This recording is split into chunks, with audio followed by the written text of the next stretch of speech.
శ్రీ గురుభ్యో నమః. మన భారతీయ సంస్కృతి సాంప్రదాయాల్లో శ్రావణ మాసానికి ఎంతో ప్రాధాన్యత ఉంది. ఈ మాసంలో ముఖ్యమైనది వరలక్ష్మి వ్రతం, మంగళగౌరి వ్రతం.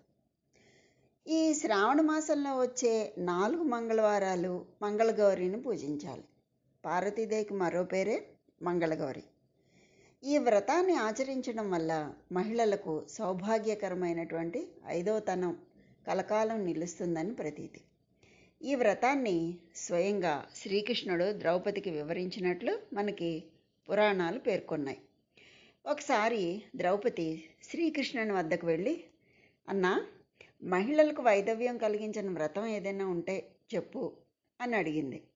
అప్పుడు కృష్ణుడు వెంటనే మంగళగౌరీ దేవి మహాదేవత, ఆదిపరాశక్తియే మంగళగౌరిగా ప్రసిద్ధి చెందింది అని చెప్పి, త్రిపురాసుర సంహార సమయంలో పరమశివుడు కూడా మంగళగౌరీదేవిని పూజించి విజయం సాధించాడు. అలాగే అంగారకుడు మంగళగౌరీదేవిని పూజించి గ్రహరాజై మంగళవారానికి అధిపతిగా వెలుగొందుతున్నాడు. కనుక ఆ మంగళగౌరీదేవిని పూజిస్తూ శ్రావణమాస మంగళవారాల్లో వ్రతాన్ని ఆచరించినట్లయితే వైధవ్యం ప్రాప్తించదు. ఈ వ్రతాన్ని ఆచరించిన వారు సకల సౌభాగ్యాలతో వర్ధిల్లుతారు అని చెప్పాడని మనకి పురాణాల ద్వారా తెలుస్తోంది. హిందువులకు, బౌద్ధులకు గొప్ప పవిత్రమైనటువంటి యాత్రాస్థలం గయాక్షేత్రం. ఈ గయాక్షేత్రంలో పితృదేవతలకు శ్రాద్ధ విధులను నిర్వర్తించి పిండ ప్రదానం చేస్తే పితృ రుణాన్ని తీర్చుకుని ఇహపర సాధనలో మోక్షం పొందుతారు అని గట్టి నమ్మకం. వారణాసిలో మొదలైనటువంటి ఈ శ్రాద్ధ విధులు గయా శ్రాద్ధ విధులతో పూర్తవుతాయి. గయలోని వటవృక్షం కింద పితృకర్మలు చేయించి పిండ ప్రదానాలు చేయిస్తారు. ఈ కర్మతో పితృదేవతలు శాశ్వత కైవల్యం పొందగలరని ఒక ప్రగాఢమైన విశ్వాసం. ఈ శ్రాద్ధ విధులు పండాలు మంత్రయుక్తంగా శాస్త్రోక్త విధిగా చేయిస్తారు. ఈ గయాక్షేత్రం ఉత్తర భారతదేశంలోని బీహార్ రాష్ట్రంలో ఉంది. రాష్ట్ర ప్రధాన నగరమైనటువంటి పాట్నాకి సుమారు 112 కిలోమీటర్ల దూరంలో ఉంది గయా. ఇది గయా జిల్లాకు ముఖ్య పట్టణం. ఫల్గుణి నదీ తీరంలో అందమైన పర్వత శ్రేణుల మధ్య అమరి ఉన్నటువంటి పట్టణం ఇది. ఈ గయాక్షేత్రం పితృగైగా మరియు బుద్ధగైగా 2 భాగాలుగా ఉంటుంది. హిందువుల పురాతన ఆలయాలకు పితృగయ ప్రసిద్ధి అయితే, దేవాలయాలపై ఉండే శిల్పకళ ఎంతో శోభగా ఉంటుంది. అదే బుద్ధాశ్రమాలకు, బుద్ధ ఆలయాలకు ప్రసిద్ధి బుద్ధగయ. సిద్ధార్థుడు తపస్సు చేసి జ్ఞానాన్ని పొందినటువంటి పవిత్ర స్థలాలు ఈ బుద్ధగయ. వేదభూమి అయినటువంటి గయాక్షేత్రం పూర్వం మగధ సామ్రాజ్యంలో ఒక భూభాగంగా ఉండేది.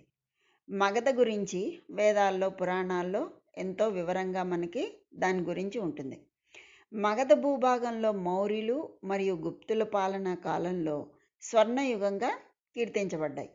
బౌద్ధులకు ముఖ్య విహారంగా ఉండి విహార్ అనే పేరుతో కూడా తేజరిల్లుతోంది ఈ గయ.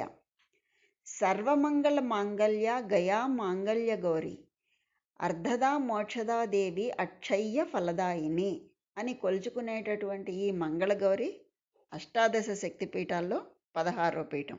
ఈరోజు మనం చెప్పుకోబోయేది ఇదే. అయిన ఈ శక్తిపీఠం అయినటువంటి మంగళగౌరి మహాశక్తిపీఠం గయాక్షేత్రంలో ఉంది.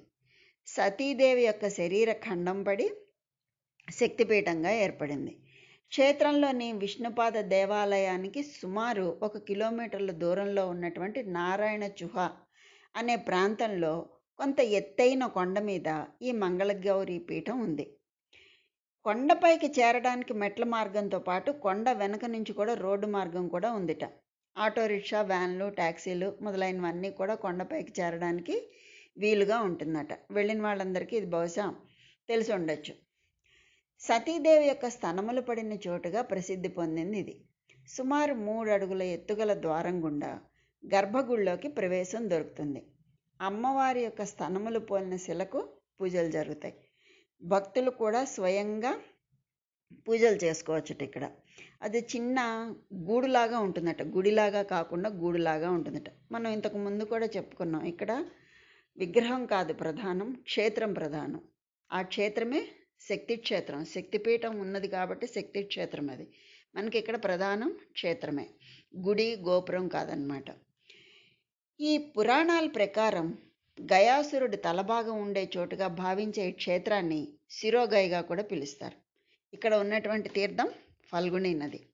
సర్వ మంగళాలను దేవి ప్రసాదించడంతో ఈ తేజోమూర్తిని దేవతలు మునులు సర్వమంగళాదేవిగా కీర్తించారు. ఈ క్షేత్రంలో శ్వేత, మధుర, ఫల్గుణి అనే 3 నదులు సంగమిస్తూ ఉంటాయి. ఈ క్షేత్రానికి ప్రయాగతో సమానమైనటువంటి ఖ్యాతి ఉంది. ఎందువల్ల? ఈ 3 నదుల వల్ల. ప్రస్తుతం ఈ మధుర, శ్వేత నదులు కనిపిస్తాయి. ఫల్గుణి అంతర్ధానమైపోయి అంతర్వాహినిగా మారింది. మనకి సరస్వతి అక్కడ అంతర్వాహిని ఎలాగో ప్రయాగలో, ఇక్కడ ఫల్గుణి నది అంతర్వాహిని. ఈ శక్తిపీఠంలో 50 రకాల దానాలతో కూడిన శ్రాద్ధ కర్మలు చేస్తారట. ఇది వైష్ణవ క్షేత్రం కూడా. మంగళగౌరీ దేవిని విష్ణుమూర్తి భక్తులు ఆవిడ్ని విష్ణుమూర్తికి చెల్లెలుగా పరిగణిస్తారట. ఇది 16వ శక్తిపీఠం. అయితే ప్రతి మంగళవారం నాడు విశేషంగా అమ్మవారి దర్శనం కోసం ఎక్కువ మంది భక్తులు వస్తూ ఉంటారట. విజయదశమి, చైత్రమాసంలో విశేష పూజలు, ఉత్సవాలు ఎన్నో జరుగుతాయి. అమ్మవారి మందిరానికి వెనుక భాగంలో పార్వతీ, కాళీమూర్తులు మనం దర్శించవచ్చు. అమ్మవారి మందిరానికి ఎదురుగా ఉన్న మండపంలో హోమం మొదలైనటువంటి కార్యక్రమాలు చేసుకోవడానికి వీలుగా ఉంటుంది. దీని పక్కనే శివాలయం కూడా ఉంది. పూజకు కావలసినటువంటి సామాగ్రిలు విక్రయించే శాలలు కూడా అక్కడ ఉన్నాయి. ఆలయ ప్రాంగణం అంతా భక్తిభావంతో నిండిపోయి ఉంటుంది. సర్వమంగళాదేవి గదాధర సహోదరి గయాగౌరీ నమోస్తుతే, పితॄణాంచ సకర్తॄణాం దేవి సద్గతిదాయిని, త్రిశక్తి రూపిణి మాత సచ్చిదానంద రూపిణి, మహ్యం భవతు సుప్రీత గయా మాంగళ్య గౌరిక అని ధ్యానం చేసుకుంటూ ఉంటాం ఆ తల్లిని. ఆ తల్లి వెలిసినటువంటి క్షేత్రమే ఈ గయా క్షేత్రము. ఈ సర్వమంగళ విష్ణు సోదరి అయినటువంటి మాంగళ్య గౌరి నిత్యాన్నదాయినిగా, వరప్రదాయినిగా భక్తుల కోరికలను తీరుస్తూ ఉంది. ఇక్కడ గయ అంటే మనకి ఏమేమి వస్తాయి? పంచగయలు అని కూడా చెప్తారు. ఇప్పుడు గయ మనం ఇంతకు ముందు కూడా పిఠాపురం, ఓడ్యాని, గిరిజాపీఠం ఇవన్నీ చెప్పుకున్నప్పుడు గయాసురుడి యొక్క చరిత్ర అంతా మనం చెప్పుకున్నాం. మొదలు ఈ గయ బీహార్ రాష్ట్రంలో ఫల్గుణి నదీ తీరంలో ఉంది. దీన్ని శిరోగయ అంటాం. ప్రతి చోట ఒక శక్తిపీఠం, ఒక తీర్థము, గయ రెండు ఉన్నాయి చూడండి. పంచగయలు అంటే ఇదన్నమాట. మొదటిది శిరోగయ, రెండవది నాభిగయ. ఇది ఎక్కడుంది? ఒరిస్సా రాష్ట్రంలో వైతరణి నదీ తీరంలో ఉన్నది. ఇది ఎక్కడ? జాజ్పూర్. ఒరిస్సాలో జాజ్పూర్లో ఉన్నటువంటి అక్కడ ఉన్నది తల్లి ఎవరు? ఓఢ్యానే గిరిజాదేవి. ఇది కూడా చెప్పుకున్నాం. ఇదొక శక్తిపీఠం. అలాగే తర్వాతది పాదగయ, పిఠాపురం, ఆంధ్రప్రదేశ్లో ఉన్నటువంటి పిఠాపురం పాదగయ. ఇక్కడ ఉన్నది గోదావరి. అంటే ఫల్గుణి నదీ తీరంలో ఉన్నది శిరోగయ, ఈ వైతరణి నదీ తీరంలో ఉన్నది నాభిగయ, గోదావరి నదీ తీరంలో ఉన్నది పాదగయ, ఆ తర్వాతది మాతృగయ. ఇది ఎక్కడుంది? బిందు సరోవరం అనే చోట ఉందిట. సరస్వతి నదీ తీరంలో ఉన్నటువంటి గయ మాతృగయ. అలాగే అలకనంద నదీ తీరంలో ఉన్నది పితృగయ, అదే బ్రహ్మకపాలం. ఈ మాతృగయ గుజరాత్ రాష్ట్రంలో మహేషన్ జిల్లాలో సరస్వతి నదీ తీరంలో ఉన్నటువంటి ప్రాంతాన్నే మాతృగయ అంటారు. బిందు సరోవరం అనే మరో పేరు కూడా ఉంది దీనికి. అహ్మదాబాద్కు 32 కిలోమీటర్ల దూరంలో ఉన్నటువంటి ఈ మాతృగయలో మాతృవంశం వారికి పిండ ప్రదానం చేయటం ముఖ్యం అన్నమాట. దీని గురించి మళ్ళీ విపులంగా చెప్పుకుందాం. ఒరిస్సాలోని భువనేశ్వర్కి 33 కిలోమీటర్ల దూరంలో ఉన్నటువంటి ఈ బిందు సరోవరం దగ్గర కూడా పిండ ప్రదానాలు చేస్తారు. తర్వాతది ఐదవది పితృగయ. ఉత్తరప్రదేశ్లోని అలకనంద నదీ తీరంలో అంటే బద్రీనాథ్లో అన్నమాట ఉంది పితృగయ. దీన్నే బ్రహ్మకపాలం, ఆ బ్రహ్మకపాలం అనే ప్రదేశాన్ని పితృగయ అని చెప్పి పిలుస్తారు. ఇప్పుడు మనకి పంచగయలు శిరోగయ, నాభిగయ, పాదగయ, మాతృగయ, పితృగయ, ఇలా మనకి పంచగయలు వచ్చాయి. ఈ గయాక్షేత్రంలో సతీదేవి యొక్క శరీర భాగం ఒకటి పడింది.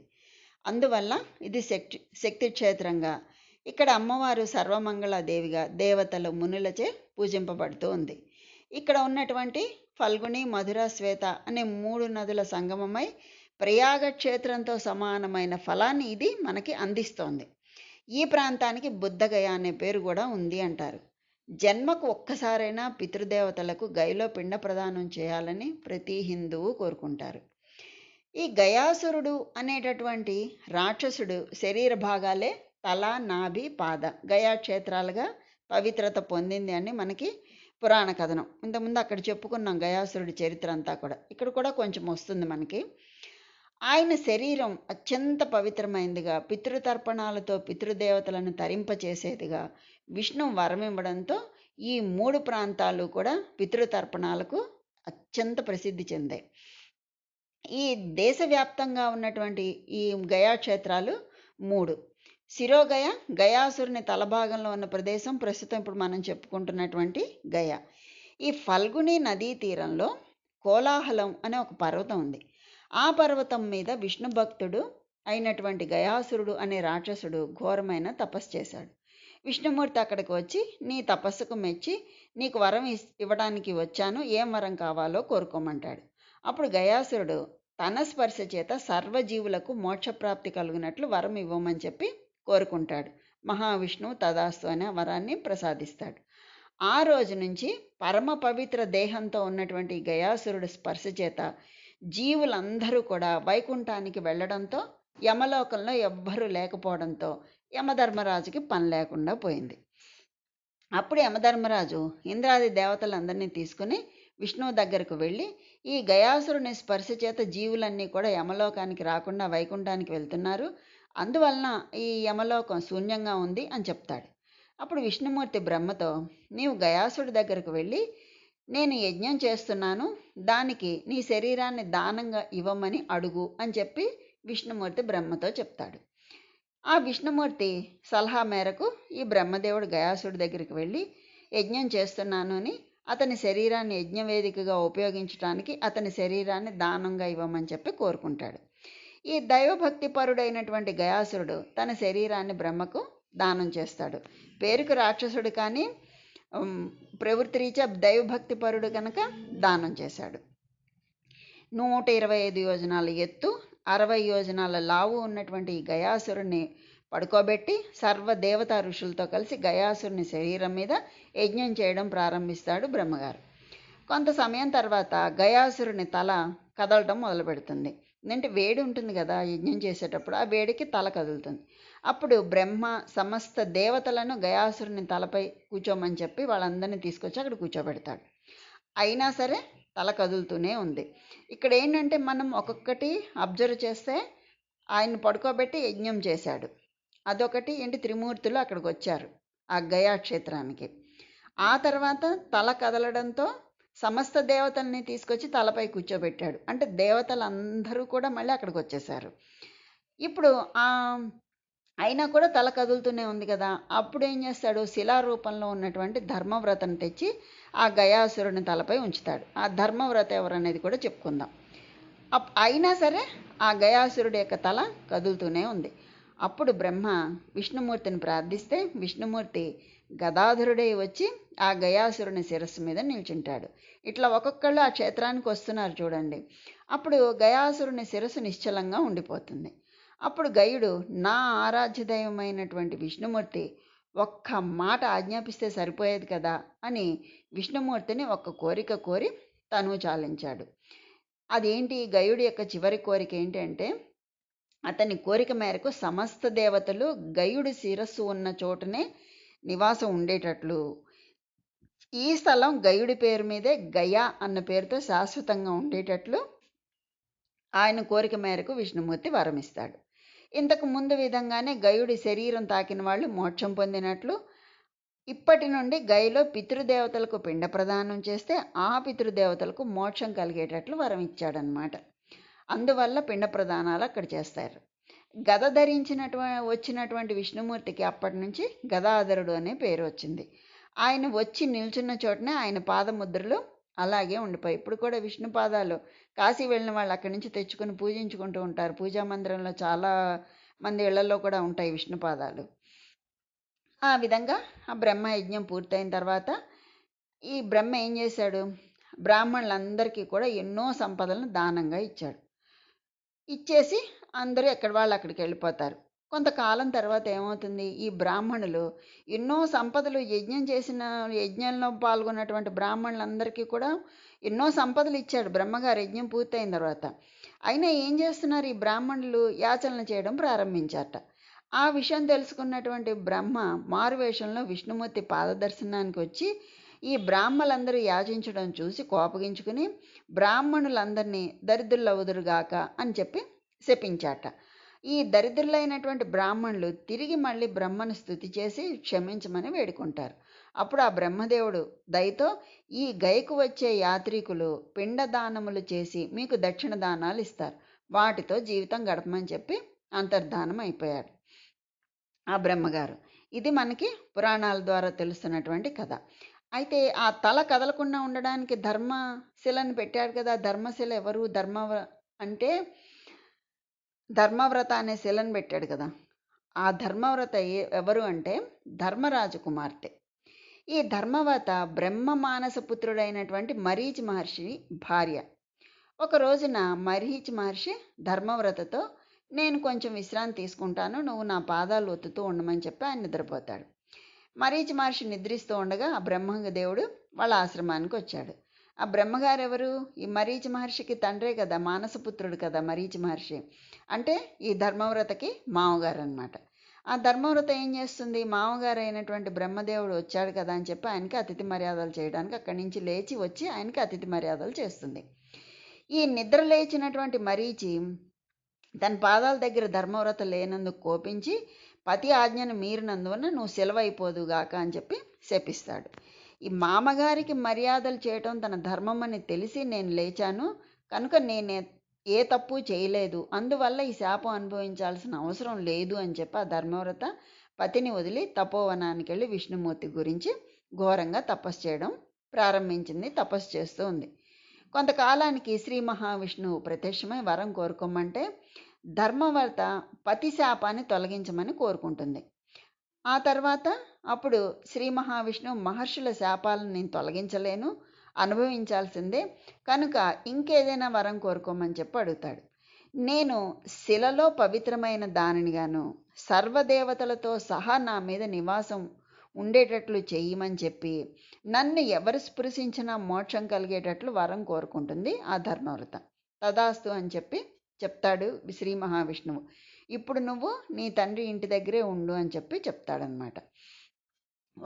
ఒకానొక సమయంలో నిన్ను గయాసురుని తల మీద ఉంచినప్పుడు నీ మీద నా పాదం ఉంచుతాను, అప్పుడు నా పాదంతో పాటు నీకు కూడా దర్శన స్పర్శన పిండదాన పూజలు చేయవాళ్ళు అందరూ కూడా వాళ్ళు తరించి వారి పితృదేవతలకు మోక్షప్రాప్తి కలుగ చేస్తారు అని వరమిచ్చి అంతర్ధానమైపోతాడు శ్రీ మహావిష్ణువు.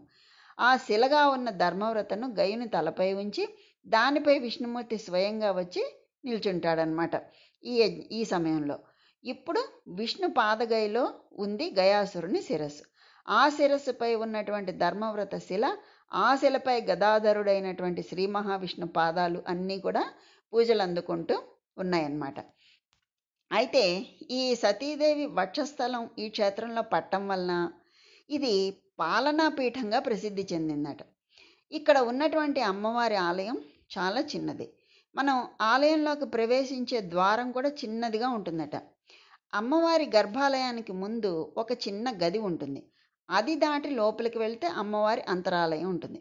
గర్భాలయం వైశాల్యం చాలా తక్కువగా ఉంటుంది. 2 లేక 3 మాత్రమే లోపల ఉండడానికి చోటు ఉంటుందట. ఇక్కడ గర్భాలయంలో శిలారూపంలో ఉన్నటువంటి వక్షోజాలను పూజిస్తారు. దేవి ఇక్కడ విగ్రహ రూపంలో లేదు, ఇక్కడ ఒక అఖండ దీపంగా వెలుగుతూ ఉంటుందన్నమాట. ఈ ఆలయ ప్రవేశ ద్వారం దగ్గర మండపం, హోమగుండం ఉన్నాయి. ఆలయ ప్రాంగణంలో శివలింగాకారంలో ఉన్నటువంటి పరమేశ్వరుడు, ఆయనకు ఎదురుగా నంది దర్శనమిస్తారు. అలాగే మంగళగౌరి ఆలయ ప్రాంగణంలో మర్రి చెట్టు ఉంది. ఇక్కడికి సీతామ్మవారు వచ్చినప్పుడు ఆమె ఈ చెట్టును దీవించిందట. అందువల్ల ఈ చెట్టు కోరికలు తీర్చే అక్షయ వృక్షం అని చెప్పి అంటూ ఉంటారట. ప్రతి మంగళవారాల్లో అమ్మవారికి విశేష పూజలు వ్రతాలు చేస్తారు. వసంత నవరాత్రులు, శరన్నవరాత్రులు, మహాశివరాత్రి, కార్తీక మాసంలో విశేష పూజలు ఇవన్నీ కూడా చేస్తారు. వివాహం కాని వాళ్ళు వచ్చి వివాహం కావాలని, సంతానం లేని వాళ్ళు వచ్చి సంతానం కోసం, భక్తులు మిగతా కోరికలు తీర్చే తల్లిగా మంగళగౌరీ దేవిని కొలుచుకుంటారు. ఆ తల్లి అందరినీ కాపాడేటటువంటి జగన్మాత. అలాగే శిరోగయ అయింది, పాదగయ. అయితే ఎన్నో యుగ యుగాల నుండి ఈ గయ హిందువులకు గొప్ప పవిత్ర ప్రదేశం. జన్మ జన్మల పాపాలను హరించే ముక్తి క్షేత్రం. శతాబ్దాలుగా ముక్తి క్షేత్రంగా ఎన్నో శతాబ్దాలుగా ప్రసిద్ధి పొందింది ఈ క్షేత్రం. ఇంతటి ప్రాముఖ్యం రావడానికి సంబంధించినటువంటి పౌరాణిక గాథలు అన్నీ ఎన్నో యుగాలకి చెందినవి. వాయు, గరుడ, కూర్మ, పద్మ, వరాహ పురాణాలతో పాటు రామాయణం మరియు మహాభారతాల్లో కూడా ఈ గయ గురించి ప్రస్తావన ఉంది. ఈ గయాసురుని తల ఉన్న ప్రాంతాన్ని అతని పేరు మీదుగా గయ అంటే శిరోగయ అని, బొడ్డు ఉన్న ప్రదేశాన్ని నాభిగయ అని, అంటే బిరజాదేవి జాజ్పూర్ ఒడిశాలో ఉంది అది, పాదాలు ఉన్న స్థలం పాదగయ పిఠాపురంగా పిలుస్తూ ఉన్నారు. ఆ రోజు నుంచి ఈ రోజు వరకు కూడా ప్రజలు తమ పూర్వీకులకు సద్గతులు కలగడానికి, జీవిత కాలంలో చేసిన కర్మల నుండి విముక్తి కలగడానికి ఈ క్షేత్రాన్ని దర్శనం చేసుకుంటూ వస్తూ ఉన్నారు. రామాయణంలో శ్రీరామచంద్రుడు తన తండ్రి దశరథ మహారాజుకు తర్పణాలు విడిచి పిండ ప్రదానం చేసినట్లుగా కూడా చెప్పబడింది. అదేవిధంగా ద్వాపరయుగంలో పాండవులు ఇక్కడ కురుక్షేత్ర యుద్ధంలో మరణించిన వాళ్ళందరికీ కూడా తిలతర్పణాలు మరియు పిండ ప్రదానాలు చేశారని మనకి మహాభారతంలో ఉంది. ఈ విష్ణుపాద ఆలయం గయలో ఫాల్గు నది ఒడ్డున ఉంది కదా. శ్రాద్ధ కర్మలను ఈ నదీ తీరంలోనే చేస్తారు. గంగతో సమానంగా భావించే ఈ నది సాక్షాత్తు విష్ణు స్వరూపమని విశ్వసిస్తారు. ఈ ఫాల్గు అంటే ఏంటంటే కోరిన కోరికలు తీర్చే కామధేనువు అని అర్థం అన్నమాట. వ్యాస భగవానులు భారతంలో ఈ నదిని నిరంజర అనే నదిగా కూడా పేర్కొని దాని యొక్క మహిమను ఎంతో విపులంగా వర్ణించాడు అందులో వ్యాసుల వారు. గయకు సుమారు 100 కిలోమీటర్ల దూరంలో కోరంబే పహార్గా పిలిచేటటువంటి పర్వతాల్లో ఉద్భవించే లిలజస్ అంటే నిరంజర మరియు మోహన అనే 2 నీటి ప్రవాహాలు ఈ గయ దగ్గర సంగమించి కలుసుకుని ఫాల్గుగా మారతాయట. ఆలయానికి పడమర దిశలో ఉన్న నదీ తీరానికి సులభంగా చేరుకోవచ్చు. ఇంతటి పవిత్రతను ఆపాదించే ఈ ఫల్గు నది సంవత్సరంలో అధిక భాగం ఎక్కువగా ఎడారిని తలపిస్తూ ఉంటుందట, ఎక్కువ నీళ్లు ఉండవట. దీనికి సంబంధించినటువంటి ఒక పురాణ కథ ఉంది, ఎందుకు అలా ఎడారిలాగా ఉంటుంది అనేది. అదేంటి అంటే, ఒకానొకప్పుడు శ్రీరాముడు లక్ష్మణ సీత సమేతుడై పాదగయకు వచ్చాట. అన్నదమ్ములిద్దరూ కూడా ఈ పిండ ప్రదాన కార్యక్రమానికి సిద్ధమవుతున్న సమయంలో జానకీదేవి ఆ నది ఒడ్డున కూర్చుని ఉందట. ఆ కాలంలో పితృదేవతలు స్వయంగా వచ్చి పిండాలను స్వీకరించి వారసులను ఆశీర్వదించి వెళ్ళేవాళ్ళట. ఈ నీటి ప్రవాహంలో నుండి దశరథ మహారాజు బయటకు వచ్చి కోడల్ని సీతా అమ్మవారిని పిండాలు ఇవ్వమని చెప్పి అడిగాట. ఆయన కుమారులు క్రతువు చేయడానికి అక్కడ సిద్ధపడుతూ ఉన్నారు. అందువల్ల ఏమంటుంది ఈ తల్లి సీతాదేవి, మీ కుమారులు ఇద్దరూ కూడా క్రతువు చేయడానికి సిద్ధపడుతున్నాడు, కొంత సమయం ఆగమని చెప్పి ప్రార్థిస్తుంది దశరథుడిని. అయినా కూడా దశరథుడు నేను ఆగలేను, ఇప్పుడే కావాలని పట్టుబట్టాడు. ఇప్పుడు స్త్రీలు పితృకార్యం చేయకూడదు, అందులోనూ తన వద్ద ఎలాంటి వస్తువులు లేవు అని తన అసక్తతను తెలియపరిచిందట. నేను చేయలేనండి అని చెప్పి చెప్తుందట. అయితే నువ్వు నాకు ఇసుకతో చేసిన పిండాలను సమర్పించు, పర్వాలేదు అని చెప్పి మామగారు చెప్తాడు. ఆ మాట మామగారి యొక్క ఆత్మను సంతృప్తి పరచడానికి ఈ ఫల్గు నది ఆ తల్లి ఏం చేస్తుంది, మామగారు అన్న మాటని సంతృప్తి చేయడానికి, ఆయన ఆత్మను సంతృప్తి పరచడానికి సీతాదేవి ఏం చేస్తుందంటే ఈ ఫల్గు నదిని, అక్షయ వృక్షాన్ని, ఆవుని, బ్రాహ్మణుని, తులసి మొక్కను, ఫాల్గు నది, అక్షయవాటు, ఆవు, బ్రాహ్మణుడు, తులసి, ఈ ఐదుటిని సాక్షులుగా పెట్టుకుని ఇసుకతో చేసిన పిండాలని దశరథుడికి అందించిందట. ఆయన వాటిని స్వీకరించి కోడలను ఆశీర్వదించి ఆయన వెళ్ళిపోయాడు. పితృకార్యం పూర్తి చేసిన తర్వాత మరి పిండాలు పెట్టినప్పుడు పూర్వకాలంలో వాళ్ళు వచ్చి అందుకునేవాళ్ళు కదా, ఆ పిండాలను అందుకోవడానికి తండ్రి రాడనమాట. దశరథ మహారాజు రాకపోయేటప్పటికీ ఆయన ఆత్మ రాకపోవడానికి శ్రీరాముడికి బాధ కలుగుతుంది, ఎందువల్ల ఆయన రాలేదు అని చెప్పి. అప్పుడు సీతాదేవి భర్తని ఓదారుస్తూ ఈ జరిగిన సంగతి అంతా చెప్తుందట. అయినా కూడా శ్రీరాముడు నమ్మలేదట. నమ్మకపోయేటప్పటికీ సాక్షులుగా పెట్టుకుంది కదా, ఒక్కొక్కరిని పిలుస్తుంది అనమాట. ఆ సాక్షులందరినీ పిలిచి సాక్ష్యం చెప్పమని చెప్తుంది. చెబితే ఆ సాక్షులందరినీ పిలిస్తే ఏం చేస్తాయి అవి? ఒక్క అక్షయ వృక్షం తప్ప మిగిలినవన్నీ కూడా అబద్ధం చెప్తాయట. దాంతో ఆగ్రహించినటువంటి ఆ సీతాదేవి, ఆ భూజాత ఈ ఫల్గు నదిలో నీరు లేకుండా ఇంగిపోవాలని ఫల్గు నదిని శాపిస్తుంది. అలాగే గోవును పెట్టుకుంది కదా, గో పృష్ఠభాగమే పూజార్హమని గోవుని శపిస్తుందిట. ఈ గయలో తులసి మొక్కకి స్థానం ఉండదు అని చెప్పి శపిస్తుందిట. అందుకే ఇక్కడ బ్రాహ్మణులు క్రతువుల కన్నా కాసుల మీద వ్యామోహంతో గౌరవాన్ని కోల్పోతారు అని చెప్పి శాపం ఇస్తుందట. ఈ విధంగా మిగిలిన 4టికి శాపం ఇస్తుందట. అందుకని ఆ రోజు నుంచి ఫాల్గు నది ఇక్కడ ఇసుక ఎడారి మాదిరిగా కనిపిస్తుందట. మరి కార్యక్రమాలు చేయడానికి నీళ్లు కావాలి కదా, ఆ కార్యక్రమాల నిమిత్తం ఏం చేస్తారు? నదిలో లోతుగా గోతులు తీసి దాంతో ఉబికిన నీటితో ఆ కార్యక్రమాలు పూర్తి చేస్తారట. ఆ విధంగా సహజంగా ఆ తర్వాతది తులసి మొక్క. సహజంగా విష్ణాలయాల్లో కనిపించే తులసి మొక్క గైలో ఉండదట. తర్వాతది ఆవు. అందుకే కదా మనం ఆవు పృష్ఠభాగాన్ని పూజిస్తాం, ముఖాన్ని పూజించాం కదా. అలాగే గైలో పాండాలంటే పూజారులు. అధిక ధనం వసూలు చేయడానికి చెప్పే కథలకి అంతే లేదు. చాలామందికి వెళ్ళిన వాళ్ళు చాలామంది వెళ్ళే ఉంటారు, చూసే ఉంటారు. ఈ అనుభవం అందరికీ కలిగే ఉంటుంది. అదన్నమాట ఈ ఫాల్గు నది ఎడారిలా ఉండటానికి కారణమైనటువంటి కథ అదనమాట. అయితే ఈ కాశీలోని చంద్రఘాట్ మరియు మణికర్ణిక ఘాట్లో ఎలా అయితే నిరంతరం శవదహనాలు జరుగుతూ ఉంటాయో, అలాగే ఇక్కడ కూడా ఫాల్గు నది ఒడ్డున కూడా జరుగుతూ ఉంటాయట. ఎందుకనంటే మరలా పునర్జన్మ ఉండదు అని చెప్పి నమ్ముతారు. అందువల్ల ఇక్కడ జరుగుతాయి. ఆ తర్వాత అక్షయవాట్, అది నిజం చెప్పింది కదా. అక్షయవాట్ ఒక వటవృక్షం అనమాట. 4 యుగాల నుండి ఉంది అని చెప్పి ప్రచారంలో ఒక కథ ద్వారా మనకి తెలుస్తూ ఉంటుంది. అది ఎలా అంటే, పునఃసృష్టికి అంటే సృష్టి అంతమైపోయి మళ్ళా సృష్టి మొదలవడానికి ముందు సంభవించినటువంటి జలప్రళయంలో శ్రీ మహావిష్ణువు వటపత్రం మీద కాలి బొటనవేలుని నోట్లో ఉంచుకుని చిన్న బాలునిగా కనబడతాడు. ఆయననే వటపత్ర సాయి అని పిలుస్తారు.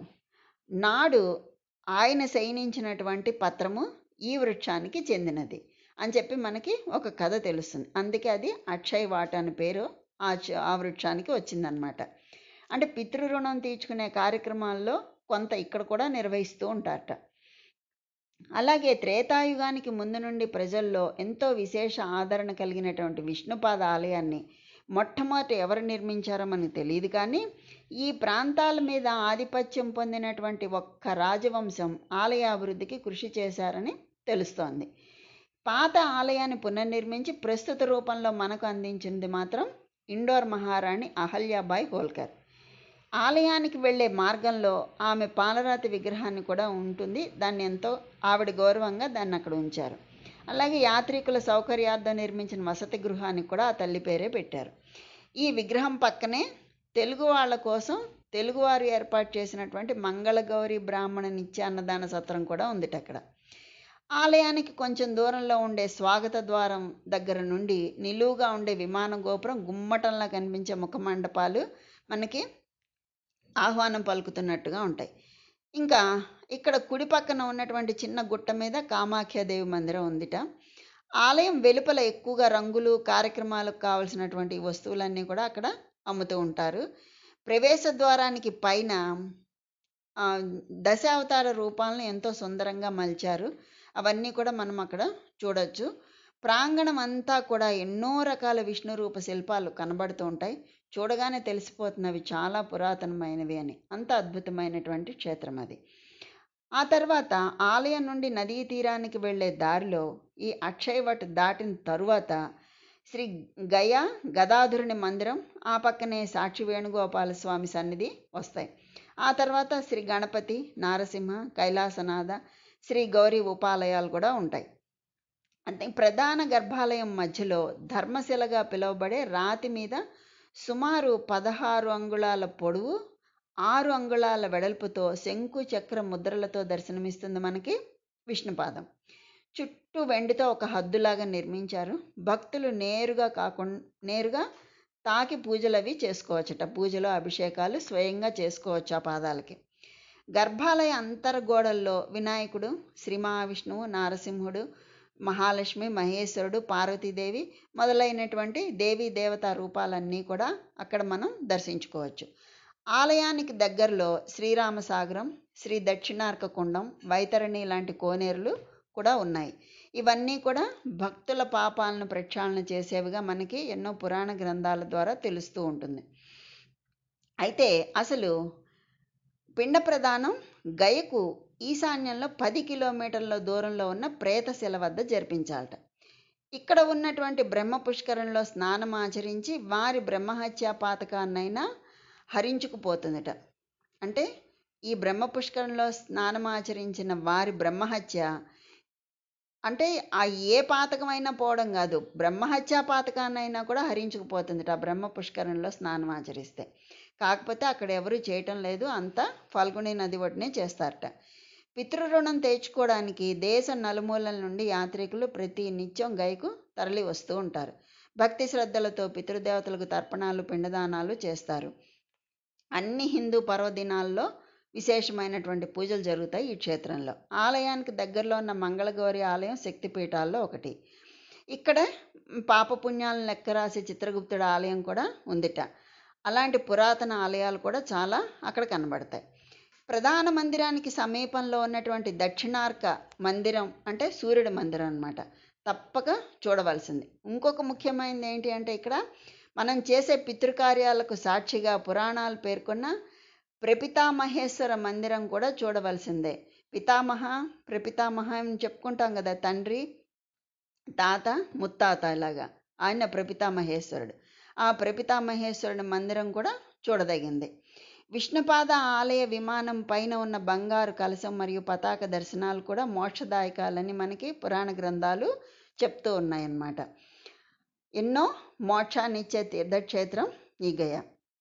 అయితే మన దేశంలో అత్యంత పుణ్యప్రదమైన తీర్థక్షేత్రాల్లో ఈ గయ ఒకటి. ఈ పవిత్ర స్థలంలో కాలు పెడితేనే సమస్త పాపాలు పటాపంచలైపోయి సద్గతులు కలుగుతాయని పురాణాలు చెప్తున్నాయి. ఈశాన్య భారతంలో సుప్రసిద్ధ పుణ్యతీర్థంగా ఈ గయ పేరుగాంచింది. అలాగే వేదాల్లో, పురాణాల్లో గయకు విశేషమైన ప్రాధాన్యం ఉంది. సమస్త దేవతలు ఈ క్షేత్రాన్ని పరమ మోక్షదాయకంగా తీర్థక్షేత్రంగా భావించారు. దీనికి సంబంధించినటువంటి ఇంకొక కథ ఉంది, పురాణ కథ. అదేంటంటే ఒకానొకప్పుడు విశాల్పురి మహారాజు అనే పేరున్నటువంటి మహారాజు విశాల్పురి మహారాజు విశాల్కి ఆయన సంతానం లేక బాధపడుతూ ఉంటాడు. ఒకసారి ఈ రాజా విశాల్ గైలో పిండ ప్రదానం చేయడానికి వచ్చాడు. పిండ ప్రదానం చేశాక అతని పితృదేవతలు సంతృప్తి పొంది వైకుంఠానికి వెళ్తూ విశాల్కి సంతానం కలిగేటట్లు వరమిచ్చి వెళ్ళిపోతారు. అప్పటి నుంచి ఈ తీర్థం ఖ్యాతి నలుదిశలా వ్యాపించింది. ఎందుకంటే అక్కడ వంశ అభివృద్ధి జరుగుతుంది అక్కడ పిండ ప్రదానం చేస్తే అని. అంటే గయా పిండదానం వంశస్థులు తమ వంశకర్తల మోక్షం కోసం ఆచరించేటటువంటి కర్మకాండ అన్నమాట. వాళ్ళ మోక్షమే కాదు, ఈ తర్వాత వంశం కూడా వృద్ధి చెందడానికి కారణమైనటువంటి క్షేత్రమే అది.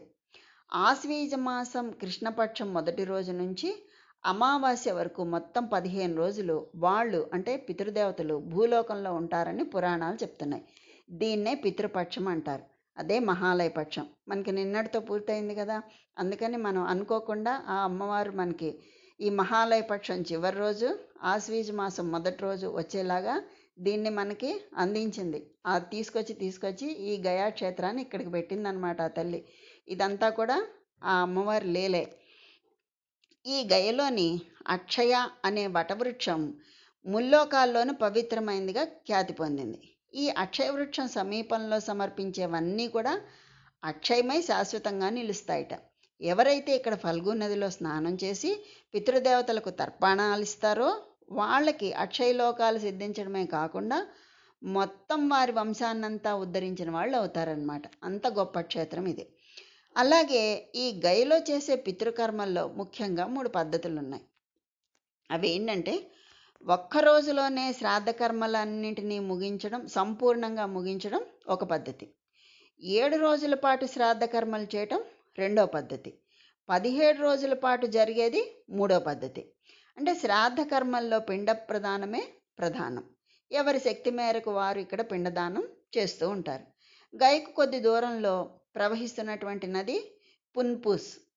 ఈ పురాణాల్లో దీన్ని పునః పునః అని చెప్పి పేర్కొన్నారనమాట. గయా శ్రాద్ధంలో మొట్టమొదట స్నానం ఈ పునఃపున నదిలో ఆచరించాలట. అక్కడే పిండదానం చేయాలట. అయితే ఆ తర్వాత గయలో శ్రాద్ధానికి ఉపక్రమించాలి.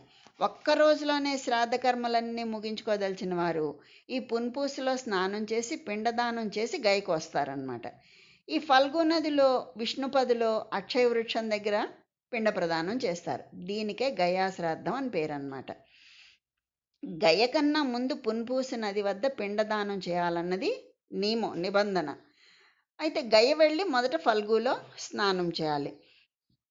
ఆ తర్వాత దేవ పితృతర్పణాలు, ఆ తర్వాత శ్రాద్ధ కర్మల విధి విధానాలు ఆచరించాలి. ఇది వరుస అన్నమాట.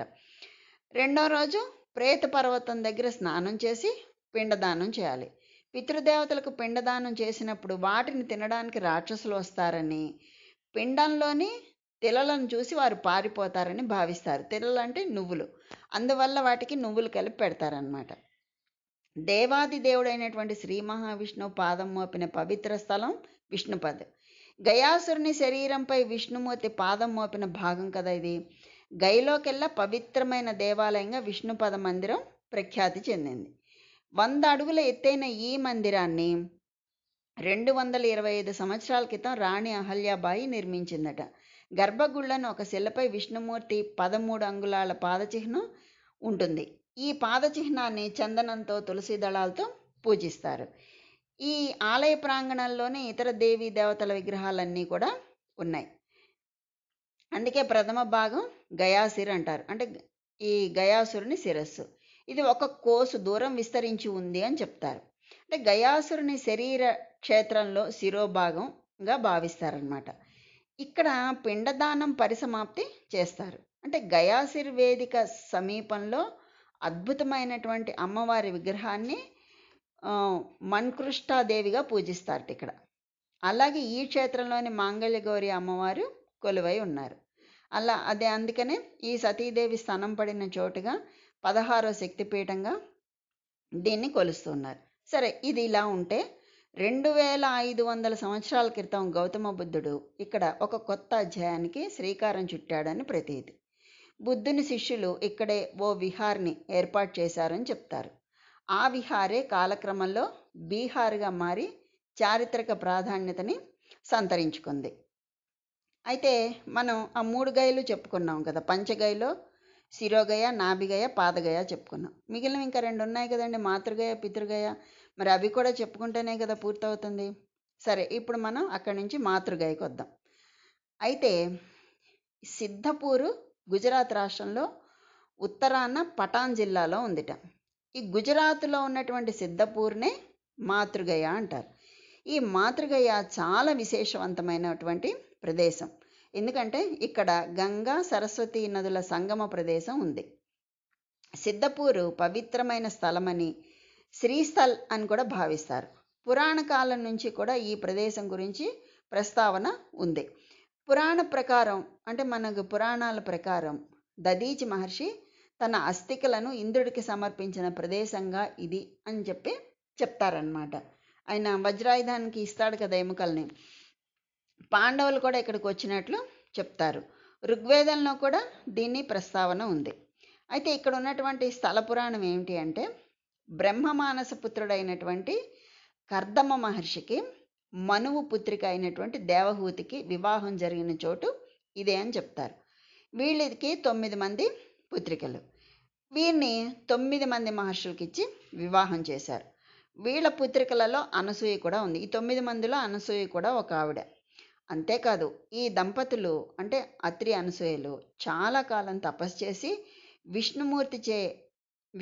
భగవంతుడే తమకు పుత్రుడిగా జన్మించాలని చెప్పి వరం పొందుతారు విష్ణుమూర్తితో. అయితే అప్పుడు ఆ పుత్రుడే భగవంతుడి అవతారమైనటువంటి కపిల మహర్షి.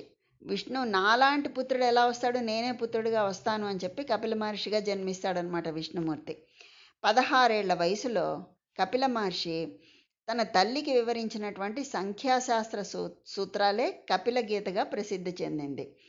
తండ్రి కర్దమ ప్రజాపతి ఏం చేస్తాడు, ఈ కొడుకు పుట్టిన తర్వాత తన భోగ ఉపకరణాలు, సంపద అన్నీ వదిలేసేసి తపస్సు చేసుకోవడానికి వెళ్ళిపోతాడు. ఈ దేవహూతి తను కూడా భర్త లేని సంపద భోగ వస్తువులు తనకు కూడా వద్దనుకుని వైరాగ్యంతో కొడుకు అయినటువంటి కపిలుని దగ్గరికి వెళ్ళి నేను కూడా ఏమి చేస్తే మోక్షం పొందగలను వివరించమని చెప్పి అడుగుతుంది. అప్పుడు తల్లికి వివరించినటువంటి గీతోపదేశమే కపిల గీత. సరే, తల్లి మరణానంతరం కపిలుడు తల్లి శ్రాద్ధకర్మలు ఇక్కడే నిర్వహిస్తాడు. అందుకే ఇది మాతృగైగా ప్రసిద్ధి చెందింది. ఇక్కడే పరశురాముడు కూడా తన తల్లి శ్రాద్ధకర్మలు నిర్వహించాడు. తల్లికి పెట్టే పిండ ప్రదానాల్లో దాదాపు 20 చిన్న చిన్న పిండాలు పెడతారట. ఎందుకంటే పుట్టినప్పటి నుంచి పెరిగి పెద్ద అయ్యేంత వరకు జీవితాన్ని ఇచ్చిన తమ తల్లికి కృతజ్ఞతగా ఇన్ని పిండాలు పెట్టిస్తారట. కొంతమంది 27 పిండాలు కూడా పెట్టిస్తారు, అంటే అంత వయసు వచ్చేవరకు అని. తెలిసి తెలియక తమ తల్లిని బాధ పెట్టినందుకు, అంటే నవమాసాలు మోసినందుకు, కన్నందుకు, అన్నం తిననని మారాం చేసినప్పుడు, చదువుకునేటప్పుడు, ఇంకా అనేక విధాలుగా తాను చేసిన తప్పులు క్షమించినందుకు కృతజ్ఞతలు చెబుతూ పిండాలు సమర్పిస్తారు. అంటే తల్లికి మాత్రమే నిర్వహించే శ్రాద్ధకర్మలు నిర్వహించే ప్రదేశం ఇదొక్కటే. తమ తల్లికి పిండ ప్రదానం చేస్తే, ఇక్కడ కనుక చేస్తే తల్లికి మోక్షం కలుగుతుందని అందరూ నమ్ముతారు. మన సాంప్రదాయ ప్రకారం పుత్రులు మాత్రమే తల్లికి కర్మకాండాలు నిర్వహిస్తారు. కానీ చుట్టుపక్కల కానీ ఇక్కడ కొంతమంది స్త్రీలు కూడా తమ తల్లికి పిండ ప్రదానాలు చేస్తూ ఉంటారు ఆ స్థలంలో. తర్వాత అక్కడ ముఖ్యమైనది బిందు సరోవరం. మన దేశంలో ఉన్న 5 పవిత్రమైన సరోవరాల్లో గుజరాత్లోని బిందు సరోవరం ఒకటి. మిగిలిన 4 సరోవరాలు ఏంటి? టిబెట్లోని మానస్ సరోవరం, రాజస్థాన్లోని పుష్కర సరోవరం, కచ్లో అంటే గుజరాత్లో నారాయణ సరోవరం, కర్ణాటకలో పద్మ సరోవరం, ఇక్కడ గుజరాత్లో బిందు సరోవరం. ఇలాగా 5 పవిత్రమైనటువంటి సరోవరాలు. భగవంతుడు ప్రత్యక్షమైనప్పుడు దేవహూతి కన్నుల వెంట జారిన ఆనందాశ్రువులే, అంటే భగవంతుడు ఆ దేవహూతికి ప్రత్యక్షం అవగానే ఆనందం పట్టలేక కళ్ళనీళ్ళు వస్తాయి. ఆ ఆనందాశ్రువులే బిందు సరోవరంగా మారింది అని మరికొంతమంది కపిలుడు బోధించిన గీత వల్ల ఆనందంతో రాలిన బిందువులే బిందు సరోవరం అని చెప్పి కొంతమంది అంటారు. ఈ విధంగా వచ్చింది ఆ బిందు సరోవరం. ప్రస్తుతం అక్కడ నీళ్లు అపరిశుభ్రంగా ఉందిట. ఈ ఆలయాలకు పక్కన అదే ప్రాంగణంలో గుప్త సరోవరం అనే ఒక పెద్దది ఉంది. విశాలమైన ఆ తటాకంలో నీరు కూడా ఆకుపచ్చగా ఉంది. అక్కడే ఉన్న అశ్వత్థ వృక్షంలో శ్రాద్ధకర్మలు చేసిన వారిచే మంత్రాలు చెప్తూ ఒక చెంబుతో నీళ్లు పోయిస్తారట అక్కడ బ్రాహ్మలు. అంటే దానికి ఏదో ఇంపార్టెన్స్ ఉంటుంది, అదేంటో మనకి తెలియలేదు. పోయడం అనేది అక్కడ ప్రధానం. అందరూ దాని తర్వాత దాని ఇంపార్టెన్స్ ఏమో మనకి, దాని ప్రాముఖ్యత ఏమో తెలియదు, కానీ మిగిలిన వాళ్ళందరూ తోచిన విధంగా దక్షిణలు సమర్పించుకుంటారట. ఆ తర్వాత ముక్తిధాముగా పిలిచేటటువంటి ఈ సిద్ధాపూర్ గ్రామానికి చుట్టుపక్కల 85 గ్రామాల ప్రజల్లో ఎవ్వరు మరణించినా ఇక్కడికి వచ్చి వాళ్ళకి అగ్ని సంస్కారాలు చేస్తారట. ఇక్కడ అంతిమ సంస్కారాలు నిర్వహిస్తే వాళ్ళకి మోక్షం లభిస్తుందని నమ్మకం. మరణించిన వాళ్ళ యొక్క అస్థికలను సరస్వతీ నదిలో కలుపుతారు. అలాగే చివరి కర్మకాండాలు నిర్వహించి మరణించిన వారికి ముక్తి ప్రసాదించమని కూడా వేడుకుంటారు.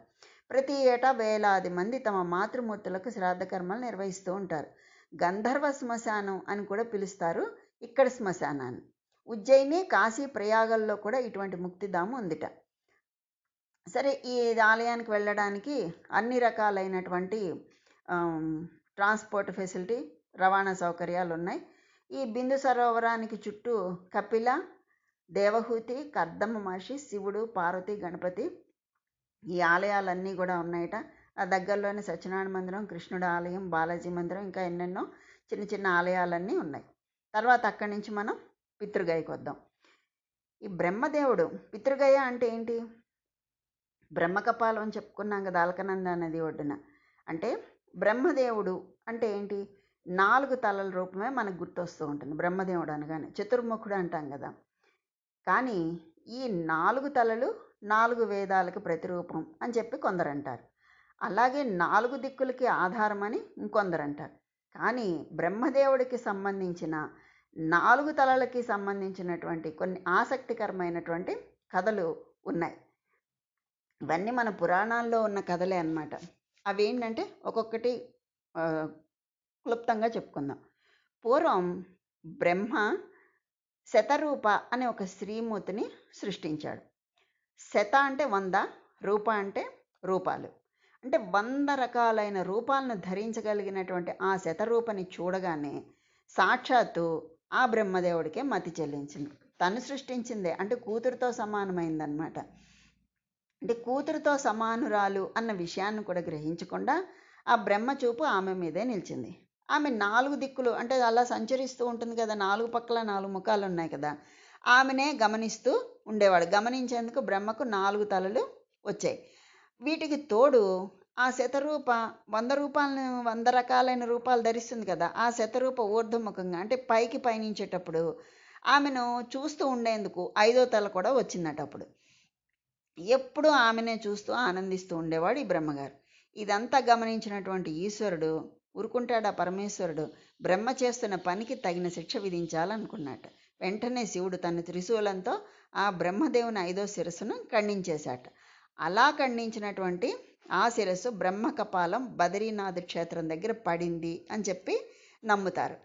ఆ స్థలంలో కనుక పూర్వీకులకు పిండ ప్రదానాలు చేస్తే అధిక ఫలితం వస్తుంది అని చెప్పి చెప్తారు. ఇది ఒక కథ. ఇంకో కథలో ఏం చెప్పారు అంటే ఈ తలలకి సంబంధించి, ఇక బ్రహ్మ 5వ తలకు సంబంధించి మరో కథ కూడా ఉంది. అదేంటంటే, ఒకసారి బ్రహ్మ విష్ణువులలో ఎవరు గొప్ప అనే వాదన వచ్చింది. ఈ కథ అందరికీ తెలిసిందే. ఈ వాదానికి విరుగుడిగా శివుడు ఒక పరీక్షను పెట్టాట. తాను ఒక లింగ రూపంలో ఉంటానని, ఎవరైతే ఆ లింగపు అంచుల్ని చేరుకోగలుగుతారో వాళ్ళు గొప్పవాళ్ళని పరీక్ష పెడతాడు. ఆ పరీక్షకు బ్రహ్మ విష్ణువు ఇద్దరూ సరే అన్నారు. పరమేశ్వరుడు చెప్పినట్టుగానే లింగ రూపంలో వెలిశాడు. బ్రహ్మదేవుడు హంస రూపంలో ఆ లింగాకారం పై భాగాన్ని గుర్తించేందుకు పైకి ఎగిరిపోయాడు. విష్ణుమూర్తి వరాహ రూపంలో నేలను తవ్వుకుంటూ లింగం అడుగు భాగాన్ని చేరుకునేందుకు సిద్ధపడతాడు. ఇట్లా ఇద్దరు వాళ్ళ ప్రయాణాన్ని మొదలుపెట్టారు. ఎంతకాలం గడిచినా శివలింగపు అంచులు మాత్రం కనిపించనే లేదు వాళ్ళిద్దరికి. కానీ సృష్టికర్త అయిన తాను ఓటమిని ఒప్పుకోవడం ఏమిటి అన్న అహంకారం కలుగుతుంది బ్రహ్మదేవుడికి. దాంతో ఏం చేస్తాడు, తాను లింగ పైభాగాన్ని దర్శించి వచ్చానని అబద్ధం చెప్పేస్తాడు. అంతేకాదు, తన మాట నిజమేనంటూ ఒక మొగలి పువ్వు కేతకీ పుష్పం చేత కూడా సాక్ష్యం చెప్పించాడు. కానీ ఈ లయకారుని శివుని ముందు ఈ అబద్ధం చెల్లలేదు. పైగా తననే భ్రమింపచేయాలని చూసినందుకు ఆ పరమేశ్వరునికి కోపం వస్తుంది. అంతే, శివుడి 3వ కంటికి ఆ బ్రహ్మకు ఉన్నటువంటి 5వ తల భస్మమైపోయింది. పైగా అందరికీ ఆదర్శంగా నిలవాల్సిన దైవమే అబద్ధం పలకడంతో ఇక మీదట బ్రహ్మ పూజలు అందుకునేందుకు అర్హత కోల్పోతాడంటూ శపిస్తాడు శివుడు. బ్రహ్మకు సాక్ష్యంగా నిలిచినటువంటి మొగలి పువ్వును కూడా ఇక మీదట పూజకు పనికిరాదు అని చెప్పి శాసిస్తాడు. అది ఒక కథ. అయితే ఈ బ్రహ్మకు తలకు సంబంధించి ఇంకో కథ కూడా ఉందండి. అదేంటంటే, శివపార్వతుల వివాహం జరుగుతున్నప్పుడు ఆ వివాహం బ్రహ్మ జరిపిస్తూ ఉంటాడు. ఈ బ్రహ్మ పంచముఖుడు, 4 ముఖాలతో మంత్రోచ్చారణ చేస్తున్నాడు. అయితే బ్రహ్మ 5వ తలం పైన ఉంటుంది కదా ఊర్ధ్వముఖం, ఆ 5వ తల ఏం చేస్తోంది, పార్వతీదేవి యొక్క సౌందర్యానికి ముగ్ధురాలైంది ఆ బ్రహ్మ యొక్క 5వ ముఖం. అది గ్రహించినటువంటి పరమశివునికి ఆగ్రహం వచ్చింది. బ్రహ్మకు బుద్ధి చెప్పాలని చెప్పి చేయి చాచి ఒక్క దెబ్బ వేశాట. పరమేశ్వరుడి చేతి దెబ్బ అంటే సామాన్యమైంది కాదు కదండి. దాని ప్రభావానికి బ్రహ్మ ఊర్ధ్వముఖం కాస్త తెగిపోయింది. కానీ అది కింద పడలేదట. శివుడి అరచేతికి అతుక్కుపోయింది. ఎంత విదిలించినా అది ఆయన చేతిని వదలలేదట. క్రమక్రమంగా అది ఎండి, ఆ తల ఎండిపోయి చివరికి అది కపాలంగా మారిపోయిందట. బ్రహ్మ అపరాధం చేశాడు. దానికి శివుడు శిక్ష విధించాల్సి వచ్చింది. అయితే అది సరాసరి బ్రహ్మహత్యా పాతకంగా పరిణమించి ఆ పాపం అంతటి మహాదేవుడికి కూడా అంటుకుంది. జగత్ప్రభు అంతటి తపస్శాలికి కూడా ఆ పాప ఫలం తప్పలేదు. దేవతలందరినీ పిలిచి నిస్సంకోచంగా జరిగిందంతా చెప్పి తన పాపానికి ప్రాయశ్చిత్త మార్గం ఏమిటో సూచించమని చెప్పి పరమశివుడు అడుగుతాడు. శివ, అప్పుడు ఆ దేవతలు అంటారు, శివ, నీకు తెలియని ధర్మం లేదు. ఈ జగత్తును నడిపిస్తున్న వాడివి, శాసించగలిగిన వాడివి అయినా మా మీద కృపతో ఒక సలహా ఇవ్వమని కోరావు కనుక మా మేధస్సు పరిమితికి తోచింది చెప్తున్నాం. ఈ కపాలాన్నే భిక్షపాత్రగా భావించి ఇంటింటికి తిరుగుతూ ప్రతి చోట నీ పాపం చెప్పుకొని భిక్షం అడుగుతూ వెళ్ళు. కొంతకాలానికి ఆ కపాలం రాలిపోవచ్చు. అప్పుడు ఈ బ్రహ్మహత్యా పాతకం నుండి నువ్వు విముక్తుడు అవ్వచ్చు అని చెప్తారు దేవతలు. పరమశివుడు అది విని సరే ఇది ఉచితంగా ఉంది అని చెప్పి అనిపించి భిక్షువుగా మారి ముల్లోకాలు తిరుగుతూ మళ్ళీ తన వివాహం జరిగిన చోటుకే చేరుకుంటాడు. హిమాలయ పర్వతాల్లో తాను పూర్వం కేదారేశ్వరుడుగా అవతరించాడు. అదే కేదార్నాథ్ కదా అది. అందుకు సంతోషించినటువంటి ఆయన మామగారైనటువంటి హిమవంతుడు ఆ ప్రాంతాల్లో ఉన్నటువంటి శిఖరాలను, నదులను శివుడికి కానుకగా ఇచ్చేశాడు. అది తెలుసుకున్నటువంటి నారాయణుడు శివుడి దగ్గరికి వచ్చి, పరమశివ, నీ అధీనంలో ఇన్ని శిఖరాలు ఉన్నాయి కదా, ఈ బదరీవనంలో ఉన్నటువంటి శిఖరాన్ని నాకు కానుకగా ఇవ్వవా అని అడిగాట. నారాయణుడు అంతటి వాడు అడిగితే శివుడు తాను ఇవ్వకుండా ఉండగలడా? సంతోషంగా ఆ శిఖరాన్ని ఇచ్చేశాట. అప్పటి నుంచి శ్రీమన్నారాయణుడు బదరీనారాయణుడే అక్కడ వెలిశాడు అని చెప్పి ప్రసిద్ధి. ఆ తర్వాత శివుడు ఆయన దగ్గరికే భిక్షకొచ్చాడు. ఇలా తిరుగుతూ ఉన్నాడు కదా, ఆ తిరుగుతూ ఆ బదరిలో విష్ణుమూర్తి దగ్గరికే భిక్షకొచ్చాడు. ఆ సంగతిని విష్ణుమూర్తి గ్రహించాడు. పరమశివుడే నా దగ్గరికి భిక్షకు వస్తున్నాడు, వాస్తవానికి ఇది ఆయన ఇల్లే, తన ఇంటికే ఆయన భిక్షకు వస్తున్నాడు అంటే అది ఆ మహాయోగి వైరాగ్యానికి పరాకాష్ట. ఈ అద్భుత సన్నివేశాన్ని జగద్విదితం చేయాలి అని అనుకుంటాడు శ్రీ మహావిష్ణువు. ఇది వాస్తవానికి శివక్షేత్రం, ఇందులో నేను ఉన్నాను అని విష్ణువు అంటున్నాడు అనమాట. ఇక్కడికి శివుడు బ్రహ్మకపాల సహితుడై వస్తున్నాడు. చిరకాల శివహస్త స్పర్శ వల్ల దానిలోని దుర్భావం అన్నీ కూడా నశించిపోయాయి. ఆ బ్రహ్మకపాలం ఎందుకంటే ఎంతో కాలం ఆ చేతిలో ఉంది కదా, ఆ ఉండటం వల్ల ఆ కపాలంలో ఉన్నటువంటి దుర్భావనలన్నీ కూడా నశించిపోతాయి. ఇప్పుడు అది అంటే ఆ కపాలం పరమ పవిత్రమైంది, దాన్ని ఇక్కడే సుస్థిరం చేయాలి అని అనుకుంటాడు శ్రీ మహావిష్ణువు. దానికి తోడు విష్ణుశక్తి శివశక్తి ఇక్కడ కలిసి ఉన్నాయి అని భావిస్తూ శివుడికి ఎదురేగి ఆయన కపాలంలో భిక్షవైపోతాడు. అంతే, ఆ కపాలం కాస్త ఊడి కిందడిపోయింది. శిలామయి ఊడిపోయి శిలామయి శివలింగ రూపంగా మారిపోయిందట. అప్పటి నుండి బదరీనారాయణుడి సన్నిధిలో ఉన్నటువంటి శివలింగ రూపధారి అయిన ఆ బ్రహ్మకపాలం మహాక్షేత్రమైంది. తమ పితృదేవతలను పునరావృతరహిత శాశ్వత బ్రహ్మలోకానికి పంపించుకునే వారికి రాజమార్గంగా అయింది. అంటే బ్రహ్మకపాలం బదరీనాథులో ఉంది. బదరీనాథులోని ఆలయం అలకనంద అనే నది ఒడ్డునే ఉంది. ఆలయం దగ్గర నుంచి ఒడ్డు వెంటే పొడవుగా మెట్ల మీదుగా నడుచుకుంటూ వెళ్తే 50 గజాలు వెళ్తే అక్కడ నది ఒడ్డున పైన సుమారు 10 అడుగుల పొడవు, 6 అడుగుల ఎత్తు, 4 అడుగుల మందం ఉన్న ఒక బండం ఉంటుంది. అదే మనం చెప్పుకునే బ్రహ్మకపాలం. ఆ బ్రహ్మకపాలం దగ్గర పితృదేవతలకు శ్రాద్ధ కర్మ నిర్వహిస్తే వాళ్ళకి స్వర్గప్రాప్తి కలుగుతుంది అని చెప్పి విశ్వాసం. అయితే ఇక్కడికి ఒక కథ, ఇప్పటికి 3 కథలు ఎన్నో చెప్పుకున్నాం కదా. అయితే ఈ బ్రహ్మ 5వ తల నరికివేతకి సంబంధించి ఇంకోటి కూడా ఉందండి కథ. అదేంటి అంటే, ఒకసారి బ్రహ్మకు అహంకారం కలిగింది. దాంతో అతను శివుడు విష్ణువు తనకంటే గొప్పవాళ్ళు కాదు, వారిద్దరికంటే తనే గొప్ప ప్రమాణాలు కలవాణ్ణని, తననే మొదట పరిగణలోకి తీసుకోవాలని చెప్పి భక్తులతో చెప్తూ ఉన్నాడు. ఎవరి బ్రహ్మగారు.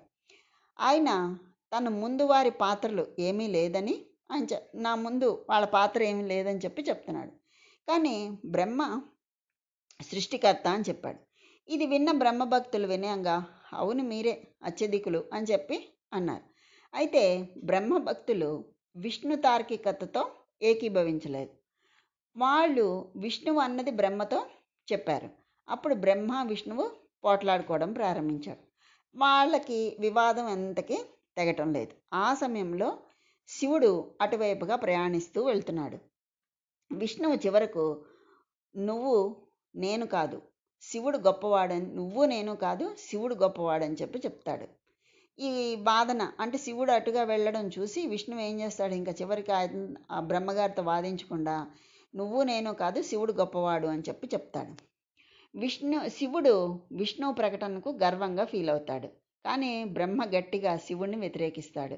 శివుడు దయ్యాలు రాక్షసులు మొదలైన వాళ్ళతో మాత్రమే మెలుగుతూ ఉంటాడు అని చెప్పి బ్రహ్మ అంటాడు. అతను ఎలా గొప్పవాడు అని బ్రహ్మ ఆగ్రహం వ్యక్తం చేస్తాడు. ఎందుకంటే దయ్యాలు రాక్షసులు వీళ్ళతో ఉంటాడు కదా, ఎలా గొప్పవాడు అని చెప్పి అడుగుతాడు బ్రహ్మ. ఆ మాటలు విన్న శివుడు కోపంతో ఊగిపోతాడు. దీంతో శివుడు బ్రహ్మ 5వ తల నరికేస్తాడు. బ్రహ్మ చనిపోయి నేలకు పడతాడు. బ్రహ్మను అలా చూసి శివుడు బాధపడతాడు. అందుకే శివుడు తిరిగి ఆ బ్రహ్మకు ప్రాణం పోశాడు. కానీ బ్రహ్మ అంటే పడిపోతాడు కదా నేలకి, పడిపోయినప్పుడు ప్రాణం పోస్తాడు. ఆ ప్రాణం పోసినప్పుడు బ్రహ్మ కేవలం 4 తలలతోనే బతకగలిగాట. ఇలా రకరకాలైనటువంటి కథనాలు ఉన్నాయి. మొత్తానికి బ్రహ్మదేవుడు తప్పు చేశాడు, అందుకే అతని 5వ తల శివుడు నరికాడు అనేది మాత్రం మనకి ప్రామాణికం. అందుకే బ్రహ్మను పూజించరాదు, అందుకే బ్రహ్మకు ఆలయం లేదు అని చెప్తాడు. దీనివల్ల ఎన్ని కథలు చెప్పుకున్నా చివరికి వచ్చేటటువంటి ఆంతర్యం అతను తప్పు చేశాడు, చేసిన తలని నరికేశాడు అని. అదే కదా. సరే, అది అయిపోయింది. ఇంతవరకు మనం పంచగైలు చెప్పుకున్నాం, మంగళగౌరీ దేవి గురించి చెప్పుకున్నాం. ఇక్కడ ప్రాధాన్యం మంగళదేవి గౌరీదేవి కన్నా కూడా ఎక్కువ గైకే ప్రాధాన్యం ఎక్కువ అనమాట. అదంతా అయిపోయింది. మరి ఇక్కడ మనం చెప్పుకోవాల్సింది ఇంకోటి ఉందండి. అదేంటంటే శ్రీ మహావిష్ణువు అవతారంగా భావించేటటువంటి గౌతమ బుద్ధుడు జ్ఞానోపదేశం పొందినటువంటి బౌద్ధగయ ఇక్కడికి 15 కిలోమీటర్ల దూరంలోనే ఉంటుందిట. ఎన్నో సంప్రదాయాల చిరునామా, మరెన్నో చారిత్రక విశేషాల సమాహారం ఈ బౌద్ధగయ. దీన్ని తప్పగా దర్శించుకోవాల్సినటువంటి క్షేత్రం. ఒక్కసారి ఆ క్షేత్రాన్ని కూడా చుట్టేసొద్దాం రండి. ఇక్కడ అంటే ఈ బుద్ధగయలో పిండ ప్రదానం చేస్తే మోక్షం తథ్యం. ఎందుకనంటే బౌద్ధ మతం అంటే ముందుగా గుర్తొచ్చేది మనకి ఈ ఊరే, గయే కదా, బౌద్ధగయే కదా. బుద్ధుడు అని పేరు ఎత్తగానే మనకి బుద్ధగయ వచ్చేస్తుంది గుర్తుకి. బుద్ధునికి జ్ఞానోదయమైంది ఇక్కడున్న మహాబోధి వృక్షం కిందే. అదే బుద్ధగయ. బౌద్ధులకే కాదు, హిందువులకు కూడా పవిత్రమైనటువంటి స్థలం ఈ బౌద్ధగయ. బీహార్లో గయ ఒక ముఖ్య పట్టణం. ఈ ప్రాంతాన్ని జ్ఞాన భాండాగారం అని కూడా అంటారట. ఎందుకనంటే క్రీస్తకం 1810లో గయ 2 భాగాలుగా ఉండేది. ఒక భాగం పూజారులు నివసించే భాగం, ఈ భాగాన్ని గయ అన్నారు. రెండవ భాగంలో న్యాయవాదులు, వ్యాపారులు ఉండేవాళ్ళు. దాన్ని బుద్ధగయ అన్నారు. ఇప్పుడు బుద్ధగయ గడిచిన జ్ఞాపకాలను నెమరు వేసుకుంటూ నిశ్శబ్దంగా ప్రశాంతంగా ఉంది. అక్కడ అంతా కూడా ప్రశాంతంగా ఉంటుందట వాతావరణం. అది వెళ్ళిన వాళ్ళకి తెలుస్తుంది. పాపం వెంటనే నాశనం. వెనకటి సందడి లేకపోయినా ప్రశాంతతతో కూడిన గంభీర వాతావరణం ఆ ఊరంతా ఉంటుంది. పర్యాటకులు, బౌద్ధ మతస్థులు సందడి తప్ప ఊరంతా ప్రశాంతంగా ఉంటుంది. అసలు అక్కడ ఎవరైనా ఉన్నారా లేరా అన్నట్టు ఉంటుందట ఆ నగరం. ఇక్కడ శార్ధ విధులను నిర్వర్తించి పిండ ప్రదానం చేస్తే పితృ రుణాన్ని తీర్చుకునే ఇహపర సాధనలో మోక్షం లభించేటటువంటి గొప్ప పవిత్ర స్థలంగా దీన్ని భావిస్తారు. అందుకని ఎక్కడెక్కడ ఏమేమి ఉన్నాయో ఏంటో కూడా ఆ ఆసక్తికరమైన విషయాలు కొన్ని మనం ప్రస్తావించుకుంటూ వెడదాం రండి. మొట్టమొదటిగా బోధివృక్షం. ఇక్కడికి వచ్చినటువంటి ఈ సందర్శకులు ముందుగా చూడాలనుకునేది బోధివృక్షాన్ని. బుద్ధుడు అనగానే జ్ఞానోదయమైన వృక్షమే కదా గుర్తుకొస్తుంది. గయలో ఉన్నటువంటి ఆ వృక్షం. దీని కింద కూర్చుని ధ్యానించే సిద్ధార్థుడు బుద్ధుడయ్యాడు. సిద్ధార్థుడు కదా తెలుసు కదా, యశోధర సిద్ధార్థుడు. అయితే లుంబిని వనంలో పుట్టాడు. ఆ తర్వాత పెళ్ళి అయిన తర్వాత ఒక పిల్లాడు కూడా పుడతాడు. వైరాగ్యంతో అతను జపం చేసుకుంటూ భగవద్ధ్యానంలో ఉంటే జ్ఞానాన్ని పొందుతాడు కదా సిద్ధార్థుడు. అయితే అప్పటి బోధి వృక్షం ఇప్పుడు లేదుట అక్కడ. అంటే ఉంది, వృక్షం ఉంది. ఎలా ఉంది అంటే దాని తాలూకు మొలకే పెరిగి పెద్దదై ఇప్పుడు సందర్శకులకు కనువిందు చేస్తోంది. తల్లి చెట్టును మరపిస్తోంది ఇప్పుడున్నది. బోధి వృక్షానికి చెందినటువంటి ఒక మొలకను అప్పట్లో అశోక చక్రవర్తి శ్రీలంకకు పంపాడు. అదే బౌద్ధ మతం విశ్వవ్యాప్తం అవడానికి అక్కడే బీజం పడింది. ఆయన ఎన్నో దండయాత్రలు అవి చేసి చివరికి ఆయన కూడా ఇవన్నీ మానేసేసి ఇంత రక్తపాతం వద్దు అని చెప్పి అశోక చక్రవర్తి బౌద్ధ మతం తీసుకుంటాడు. దానికి సహాయపడింది ఆమ్రపాలి. ఆమ్రపాలి కథ తెలిసిన వాళ్ళకి ఇదంతా తెలుస్తుంది. చాలా బాగుంటుంది అది కూడా. ఆ తర్వాతది ఆ చెట్టు ఎక్కడ నాటారు? అనురాధపురంలో నాటారట. బౌద్ధ మత ప్రచారానికే అశోకుని యొక్క కొడుకు మహేంద్రుడు శ్రీలంకకి వెళ్ళినప్పుడు, అంటే శ్రీలంకకి పంపాడు కదా అశోకుడు, ఈయన ప్రచారానికి ఆ శ్రీలంకకు వెళ్ళినప్పుడు ఆ బోధి వృక్షం తాలూకు ఒక అంటుని తనతో తీసుకుని వెళ్ళి దీన్ని శ్రీలంకలోని అనురాధపురంలో నాటాట. ఆ మొలకే ఇప్పుడు మహావృక్షమైంది. ఈ బుద్ధగయలోని బోధి వృక్షం తల్లి చెట్టు కాలగమనంలో అంతరించిపోతే ఆ అనురాధపురంలో నాటినటువంటి ఆ పిల్ల చెట్టు నుండి మరో అంటుని తీసుకొచ్చి ఈ బుద్ధగయలో నాటారట. ప్రస్తుతం బుద్ధగయలోని బోధి వృక్షం అదే. అసలు వృక్షం నుంచి తెచ్చింది కాబట్టి దీన్ని కూడా అంతే భక్తి శ్రద్ధలతో పూజిస్తూ తిలకిస్తూ ఆనందాన్ని పొందుతూ ఉంటారు సందర్శకులు. ఆ తర్వాతది వజ్రాసనం. ఈ బోధి వృక్షం కిందే వజ్రాసనం ఉందిట. ఎర్ర రాతితో నిర్మించినటువంటి ఈ ఆసనంపై కూర్చుని సిద్ధార్థుడు ధ్యాన సమాధిలో మునిగిపోయాట. వజ్రాసనాన్ని చూస్తుంటే మనసులో ధ్యాననిష్ఠుడైన గౌతముడే మెదులుతూ ఉంటాడు. మనసు తన్మయత్వం చెందుతుంది. చాలామంది ఇక్కడ కూర్చుని ఆ అలౌకిక ఆనందాన్ని పొందుతూ ఉంటారట. ముఖ్యంగా ధ్యానం చేయటానికే చాలామంది ఇక్కడికి వస్తూ ఉంటారు అంటే అతిశయోక్తి కాదేమో. తర్వాతది ఇంతకుముందు చెప్పుకున్న నిరంజన నది. అది ఈ నది బుద్ధగయకు కొంచెం దూరంలో ఉంది. ఈ నది జ్ఞానసిద్ధి కలిగిన తర్వాత ఈ బుద్ధుడు సరాసరి ఆ నిరంజనా నది దగ్గరకు వెళ్ళి ఇందులో స్నానం చేశాట. ఆ చుట్టూ చిన్న చిన్న కొండలతో నిర్మలంగా ఉన్న నీటితో ఎటువంటి శబ్దం లేకుండా గంభీరంగా ప్రవహిస్తూ ఉంటుంది ఆ నది. ఇక్కడికి వచ్చిన వాళ్ళు నిరంజనా నదిని చూడకుండా రారట. కొంతమంది భక్తులు ఆ నదిలో స్నానం చేసి సంతోషిస్తారు కూడా. ఆ తర్వాతది మహాబోధి ఆలయం. బుద్ధగయలో ఉన్నటువంటి ప్రధాన దర్శనీయ స్థలం ఈ మహాబోధి ఆలయం. ఈ ఆలయాన్ని అశోక చక్రవర్తి క్రీస్తు పూర్వం 3వ శతాబ్దిలో నిర్మించినట్లు చరిత్రకారుల కథనం. అశోకుడు నిర్మించిన ఈ ఆలయం కాలగర్భంలో కలిసిపోయినప్పటికీ అదే స్థలంలో పునర్నిర్మాణం జరిపించి ఇప్పుడున్న ఆలయాన్ని అదే స్థలంలో మళ్ళీ పునర్నిర్మించారు. అంటే దీన్ని 2 సార్లు నిర్మించారట. 11వ శతాబ్దంలో ఒకసారి, 1882లో రెండోసారి దాన్ని నిర్మించడం జరిగింది. ఆ తర్వాతది ఎత్తైన గోపురాలు. ఎన్నిసార్లు పునర్నిర్మాణం జరిగినా అసలు ఆలయం పద్ధతుల్లోనే తిరిగి నెలకొల్పారట. 50 మీటర్ల ఎత్తున్న పెద్ద గోపురంతో ఉండే ఈ ఆలయం యాత్రికుల్ని చాలా బాగా ఆకర్షిస్తూ ఉంటుందట. తూర్పు ద్వారం ద్వారా భక్తులు ఆలయ ప్రవేశం చేస్తుంటారు. బౌద్ధ శిల్పకళకు ప్రతీకగా తోరణ ద్వారాలు ఈ ఆలయంలో ఉంటాయి. ఆలయం లోపల బంగారు మలామా చేయబడిన బుద్ధదేవుని విగ్రహం కూడా ఉంటుంది. ఈ ఆలయానికి శతాబ్దాల చరిత్ర ఉంది. క్రీస్తు పూర్వం 635వ సంవత్సరంలో చైనా యాత్రికుడు మన భారతదేశానికి సందర్శించడానికి వచ్చాడు. ఆయన ఎవరు? Hiuen Tsang. ఆయన ఈ ఆలయాన్ని సందర్శించినట్లు ఆయన రాసుకున్న గ్రంథాల వల్ల తెలుస్తోంది. ఆయన రచించిన గ్రంథాల వల్లే మన చరిత్ర కూడా కొంత తెలుస్తూ ఉంటుంది. అప్పట్లోనే మహాబోధి ఆలయం బౌద్ధుల్ని విశేషంగా ఆకర్షించింది. భారతదేశం నుంచే కాకుండా చైనా, జపాన్, మలేషియా వంటి విదేశాల నుంచి కూడా భక్తులు ఇక్కడికి వచ్చేవాళ్ళని ఆ హుయాన్ సాంగ్ రచనల వల్ల మనకి తెలుస్తోంది. ఈనాటికి ఈ బౌద్ధ పుణ్యక్షేత్రం విదేశీ స్వదేశీ భక్తులందరినీ తన దగ్గరకు రప్పించుకుంటూ ఉంటుంది. ఈ దర్శించే సమయం ఉదయం 5 నుంచి రాత్రి 9 గంటల వరకు మాత్రమే. ఈ బుద్ధగయలో మహాబోధి ఆలయం చుట్టూ అనేక చైత్యాలు, స్తూపాలు ఎన్నో ఉన్నాయి. టిబెట్, జపాన్ వాళ్ళు నడుపుతున్నటువంటి ఎన్నో మఠాలు, ఆశ్రమాలు కూడా ఉన్నాయి. ఇక్కడున్న చైత్యాల్లో అనిమిషలోచన చైత్యం ముఖ్యమైనది. ఎందుకనంటే బుద్ధుడికి జ్ఞానసిద్ధి కలిగిన తర్వాత కొద్దిసేపు అనిమిషలోచనుడై ఈ ప్రదేశంలోనే నిలిచిపోయాడు అని చెప్తారు. అంటే తనకు జ్ఞానం లభింపచేసినందుకు కృతజ్ఞతా సూచకంగా కొంచెం సేపు కన్నార్పకుండా చూస్తూ ఉండిపోయాట బుద్ధుడు. అప్పటి నుంచి అది అనిమిషలోచన చైత్యంగా ప్రసిద్ధికెక్కింది. ఇంకొకటి చంక్రమణ అనే పేరు ఉన్నటువంటి అరుగులాంటి కట్టడాన్ని, దాన్ని కూడా భక్తులు పవిత్రంగా భావించి దర్శిస్తూ ఉంటారు. మహాబోధి ఆలయం సమీపంలోనే రత్నగిర్ అనే మరో పేరు గల చిన్న చైత్యం ఉంది. ఈ ప్రదేశంలోనే బుద్ధుడు వారం రోజుల పాటు ధ్యానంలో గడిపాడంటారు. బుద్ధగయ వెళ్ళిన వాళ్ళు ఈ చైత్యాన్ని కూడా తప్పకుండా దర్శిస్తారు. ఇక్కడ కూడా ధ్యానం చేయటానికే అవకాశం ఉంది. తర్వాతది మౌర్య రాజుల కాలానికి చెందిన బరాబర్ గుహలు.